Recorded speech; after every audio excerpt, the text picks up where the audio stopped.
Sometimes less magic is more.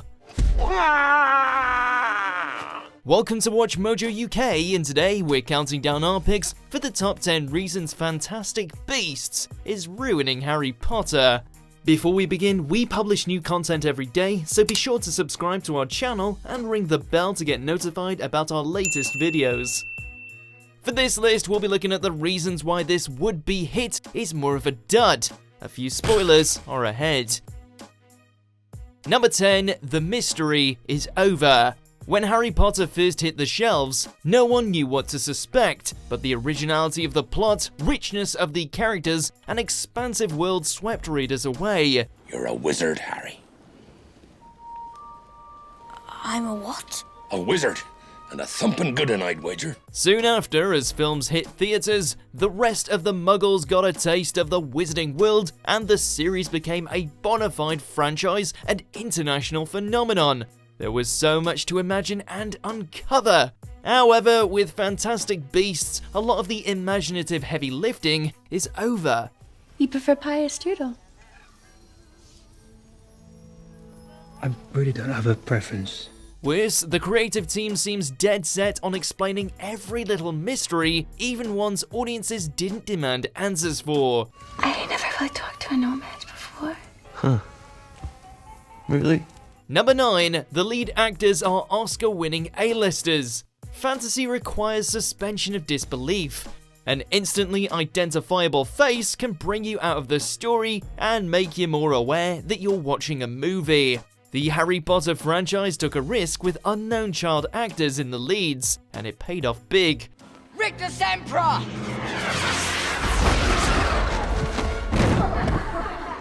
With no preconceived notions, the audience was able to accept that they were the characters. In the Fantastic Beasts spin-off, many of the leads are well established. You do not seek power or popularity. You simply ask, is a thing right? The most standout might be Johnny Depp, and not just for his filmography. Amid abuse allegations, fans voiced their objections and had difficulty warming up to him again. It's hard to focus on a film when you're thinking about the real person on screen and not their character. We don't say such things out loud. Number 8, Grindelwald is too trendy. When a world is established, a production team can be more at ease when executing a design. However, this runs the risk of a production being too stylized. In Harry Potter, styles changed as the characters grew up. The Death Eaters and Voldemorts were more consistent, but their style was somewhat understated, just menacing enough without being distracting. From this day forth, you put your faith in me. The same can't be said of Fantastic Beasts. The main look is more perfectly 1920s than the real 1920s, and Grindelwald's dramatic style looks ready-made for cosplayers. This is where you will find proof of your true identity. Furthermore, the wizards of Fantastic Beasts dress like and interact with Muggles 24/7, while in Harry Potter, some characters struggle to figure out trousers. How does that work? I do not hate them. I do not.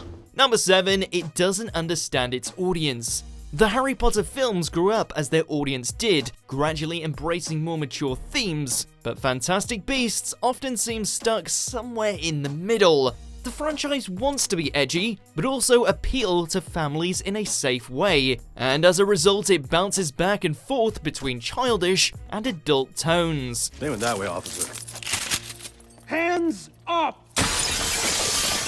The producers might have been better off picking a lane between millennial nostalgia and adult tastes, upping the rating and embracing the mature themes rather than flitting back and forth. There's no point in backtracking to middle grade when the Harry Potter franchise already did it. Don't that look good? Number 6, the Beasts aren't that fantastic, and we haven't seen them much. The title of the franchise is pulled from a 2001 guide, which J.K. Rowling attributed to Newt Scamander. So you would think that the main plot would revolve around Newt having adventures as he travelled around the world to document said beasts.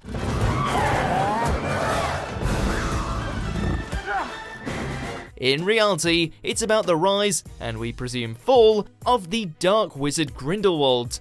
Now, this is fine for a plot, but why the title Fantastic Beasts? Why not Quidditch Through the Ages? Or a totally original name? All we're saying is, the Bowtruckle and Niffler are cute, but you know what a franchise with fantastic beasts in the title should be about? Yeah, beasts. Fantastic ones. Number 5, no one wants 5. The early 2000s ushered in the era of the franchise. Nearly 20 years on, as franchise fatigue sets in, viewers tend to be more acutely aware when their favourite stories are being padded out, diluting quality for quantity. Play by the rules! No cheating, children! Like the egregious cash cowing of the Hobbit trilogy, Fantastic Beasts is facing a serious substance problem. The paper-thin plots of the expanded world don't exactly make one want to rush back to the theatres or re-watch the earlier Harry Potter films. In a time where long-form storytelling is in its golden age, material has to be worth the time and money, and with people already this tired of Fantastic Beasts, it might not be long before people feel the same way about the series that spawned it. Can you destroy it? Maybe. Maybe. Number 4. Darkness. Darkness everywhere. Any good story needs balance. No horror film can be all scares, no comedy can keep up the pace of second-by-second laughs. The original Harry Potter films were at heart mostly magic and wonder, but they also did a great job of balancing out the whimsical plots with darker elements, both visually and narratively. I can touch you now. Unfortunately, Fantastic Beasts is mostly doom and gloom. While Dan Fogler's Jacob Kowalski brings occasional levity, the burden of relief is too much for one character. Good show, Mr. Kowalski. Call me Jacob. The original franchise travelled into progressively darker territory, but by starting the new franchise in the same bleak fashion, it overshadows the adventurous fun of the earlier outings.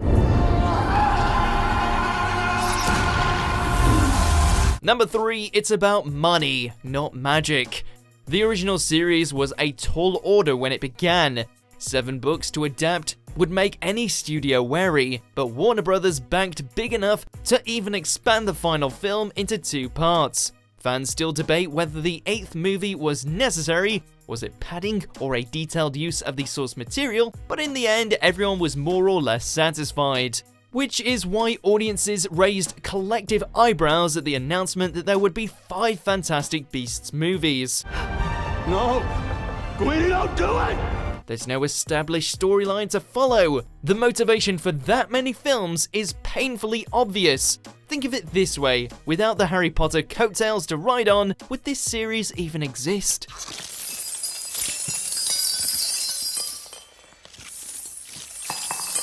Number 2, it's full of plot holes.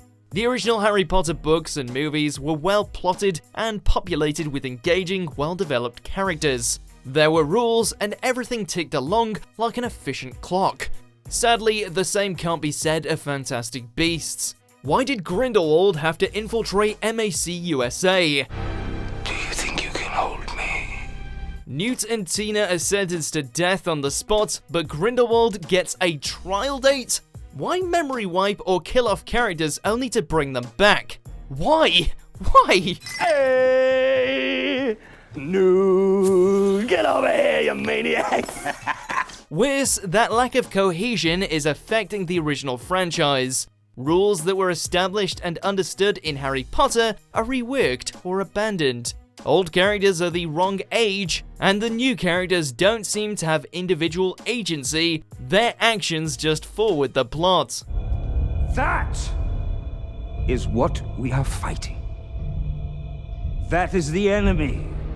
Number 1, it undermines canon characters. Even with all of its shortcomings, Fantastic Beasts could almost be forgiven if it minded its own business. Unfortunately, rather than focus on the new characters and plot, the series keeps drawing on familiar names and faces to further build the universe. Dumbledore.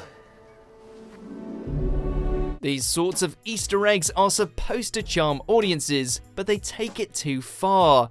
Not content with cameos, they rework established identities, a slap in the face for longtime fans. Remember Voldemort's snake? She was a human once! Over time, he will not be able to transform back. Dumbledore's established and plot-critical family? Surprise! There's more of them! Aurelius Dumbledore. Rather than charm, it feels like what we knew was a lie, the character equivalent of it was all a dream. Expecto angry audiences! We have to find a way out of here right now. Do you agree with our picks? Check out these other great clips from WatchMojo UK and subscribe for more great content.